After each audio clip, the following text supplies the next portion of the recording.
magacii masiibabo maalin bay ku raacaan allah gabadhan oo taraaxada macawuustu oo shaadi sharaf u eg ina adeere hadaa noosha ila soo hadal duca qabto waa rafaade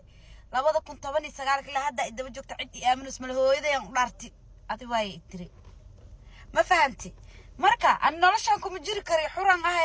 haye waxa tagi kartaa maxaa shaqa koonka shaadiya aadada lagu siiyo adduunkii maxaa yaharani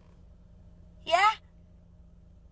santa lama abaya hadda dal idibid ku nooshay walaashaydii waa la isku ekaan karaaye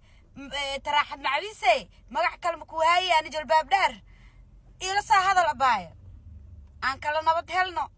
life soo galeena qof walba ogaaday ninku ahane maxaa jiro shaadi adi waa leelidooya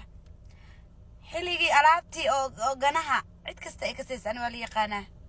laakiin adi meesha soo dhaxdhacdeen ilaa hadda fahmi laaya bay waa ku duceynaa wallahi xitaa tikitka go'an baaga ani baabije isku daraan waa ku keenayna booti intaan kadib war 2019 ilaa hadda waa iga har laadaan ku dhahay dayixiina wuxuu ku dhahayba shaadi sharaf is inkiro nafti nolol aan leeyahay